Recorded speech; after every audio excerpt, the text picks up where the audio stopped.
Advice to youth एक एसे है bye mark Twain, और इस एसे में मार्क ट्वेन एडवाइस दे रहे हैं यूथ को इन अ पैराडॉक्स वे। पैराडॉक्स मतलब वो पहले कोई बात कहेंगे, फिर अपनी ही बात को कॉन्ट्राडिक्ट करेंगे, अपनी ही बात को घुमा फिरा के कहेंगे। तो इसमें इन्होंने 6 चीज़ों के बारे में बात करी है। First is obedience to parents, second is respect superiors, third is punctuality, fourth is lying, fifth is ammunition and the last is good books. तो इन चीज़ों के बारे में मार्क ट्वेन ने बताया है। सबसे पहले obedience to parents. Twain begins with the need to obey one's parents when they are present. Twain कह रहे हैं कि हमें अपने पेरेंट्स की बात माननी चाहिए, स्पेशली जब वो प्रेजेंट हो। उनका कहने का मतलब है कि जब वो प्रेजेंट ना हो तो उनकी बात ना माने। He calls it the best policy in the long run, और उन्होंने इसको बेस्ट पॉलिसी कहा है for the long run. Twain in response to an invitation enumerates what he calls good advice to young people. If the children are not obedient, parents will make them so. There is a superstition that parents know best and the young do not. Twain कह रहे हैं कि अगर बच्चे अपने parents की बात ना भी माने तो किसी ना किसी तरह पेरेंट्स अपनी बात मनवा ही लेते हैं। ये एक सुपरस्टिशन, ये एक अंधविश्वास है कि पेरेंट्स को ज़्यादा पता होता है और बच्चों को नहीं पता होता है। उसके बाद मार्क ट्वेन बात कर रहे हैं respect superiors. Twain advises that one should be respectful to those one considers superior as well as stranger. Twain advice कर रहे हैं कि हमें अपने सुपीरियर्स के साथ, जो हमसे बड़े लोग हैं उनके साथ रिस्पेक्टफुल होना चाहिए, और जो अनजान लोग हैं उसके साथ भी हमें रिस्पेक्टफुल होना चाहिए। One can resort to extreme measures if one is offended, irrespective of whether the offense was intentional. लेकिन अगर कोई हमें हर्ट करे, ऑफेंड करे, तो हमें उससे अपना बदला भी लेना चाहिए, और अगर बाद में पता चले कि उसने वो इंटेंशनली नहीं हर्ट किया था तो हमें उससे माफ़ी भी मांगनी चाहिए। Though it is better to leave violence to the dregs in society. फिर मार्क ट्वेन कह रहे हैं लेकिन ये बेहतर होगा कि अगर हम violence drugs in the society, जो ख़राब लोग हैं सोसाइटी में, उनके लिए ही छोड़ दें, हमें वायलेंस नहीं करना चाहिए। Punctuality. Going to bed early and getting up early is the best policy. Mark Twain कह रहे हैं कि रात को जल्दी सोना और सुबह जल्दी उठना बेस्ट पॉलिसी है। पहले तो वो ये कहते हैं और फिर अपनी ही बात को वो घुमाएंगे, जैसे उन्होंने अपने पिछले 2 एडवाइस में करा। इसमें वो क्या कहेंगे? It would be better if the youth train a bird, a lark, to give a wake-up call to them as late as possible so that they will sleep more, yet they will be considered disciplined. फिर mark क्या कह रहे हैं? अपनी बात को घुमा रहे हैं। It would be better if the youth train a bird. यहाँ पर एक बर्ड की बात हो रही है, लार्क। लार्क एक बर्ड है जो कि सुबह बहुत जल्दी उठती है। तो मार्क ट्वेन कह रहे हैं कि अगर हम उस बर्ड को ट्रेन कर दें कि वो बर्ड भी देर से उठे, तो फिर अगर हम देर से उठते हैं तो उसमें कोई बात नहीं, वो डिसिप्लिन कंसिडर किया जाएगा, क्योंकि सब सोचेंगे कि लार्क बर्ड इतनी देर से उठ रही है तो हम सब भी उठ सकते हैं, फिर उसको डिसिप्लिन कंसिडर किया जाएगा। फिर lying, be careful about lying. Mark Twain कह रहे हैं कि हमें बहुत सावधानी बरतनी चाहिए जब हम झूठ बोलें। Once you are caught for lying you can never regain the same old status of being an honest person. क्योंकि अगर हम झूठ बोलते हुए पकड़े जाते हैं तो जो हमारा पहले एक ऑनेस्ट पर्सन वाला इमेज था वो हमें दोबारा से नहीं मिल पाएगा। Twain calls lying as an art that requires a lot of hard work to cultivate and one should begin early. The young should exercise caution while using the weapon of lying. Mark Twain कह रहे हैं कि झूठ बोलना एक art है, एक कला है जिसमें बहुत ज़्यादा हार्ड वर्क की ज़रूरत पड़ती है। ये नहीं कि आपने फट से कोई भी झूठ बोल दिया, फिर सामने वाला इंसान जब कोई सवाल करेगा उससे रिलेटेड तो आप उसका जवाब ही नहीं दे पा रहे। तो इसलिए बहुत ज़्यादा हार्ड वर्क की ज़रूरत पड़ती है, बहुत ज़्यादा कॉशन की ज़रूरत है अगर आप कभी झूठ बोल रहे हैं।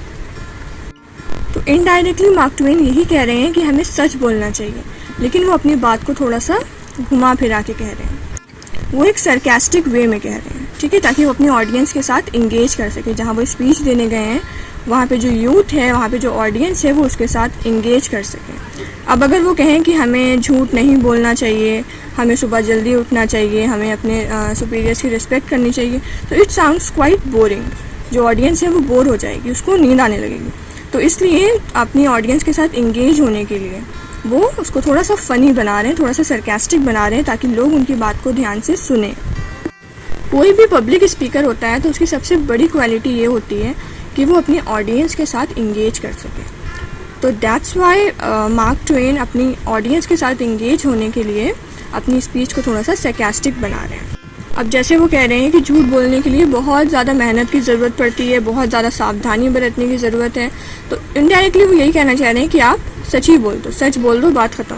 इतना ज़्यादा मेहनत करो, इतनी ज़्यादा सावधानी बरतो, है ना, उससे अच्छा आप सच ही बोल दो। और जैसे उन्होंने इसमें कहा लार्क बर्ड के बारे में कि अगर हम उस बर्ड को भी ट्रेन कर दें कि सुबह वो देर से उठे, तो क्या हम उस बर्ड को ट्रेन करेंगे? सच में नहीं करेंगे। He is just saying it in a sarcastic way. उनका कहने का मतलब यही है कि सुबह जल्दी उठो। Next is ammunition. Twain warns against handling of firearms without the required knowledge or care because these weapons when used by untrained people can cause more havoc than that caused in wars. He quotes an example of using old rusty unloaded guns that created unnecessary fear. तो इसमें mark Twain कह रहे हैं जो भी fire arms होते हैं, guns वगैरह, वो कभी भी अनट्रेंड लोगों को और जिनको उनकी नॉलेज नहीं है गन्स के बारे में, उनको इस्तेमाल नहीं करना चाहिए। तो इसमें बस वो यही कह रहे हैं कि जिनको नॉलेज ना हो उनको गन्स वगैरह का इस्तेमाल नहीं करना चाहिए, और वो चाहते हैं कि गन्स, फायर आर्म्स वगैरह कम से कम इस्तेमाल हो। Good books. He advises the young people to read good books. He calls books great, inestimable and unspeakable means of improvement. He strongly recommends Robertson's Sermons, Baxter's Saints' Rest, The Innocents Abroad and other books of this kind. तो यहाँ पे mark Twain books को बता रहे हैं कि हमें ये बुक्स पढ़नी ही पढ़नी चाहिए। ही स्ट्रांगली रिकमेंड्स, पढ़नी ही पढ़नी चाहिए। उन्होंने बुक्स के नेम मेंशन करे हैं कि हमें ये सारी बुक्स पढ़नी चाहिए। फिर लास्ट में मार्क ट्वेन कहते हैं conclusion. Twain conclude his essay in a sarcastic way, as I told you earlier कि ये एक sarcastic वे में उन्होंने ऐसे बताया है। The youth should build their personalities following his advice. जो भी यूथ है उसको उनकी एडवाइस सुन के उनकी अपनी पर्सनैलिटी बिल्ड करनी चाहिए। But they will be shock to see that they are similar to the rest of the people. But वो शॉक हो जाएंगे ये देख के कि जैसे बाकी लोग हैं वैसे ही वो भी हैं। He hits the lack of originality and uniqueness that is a function of how society works, and every individual conforms to fixed set of expected standard.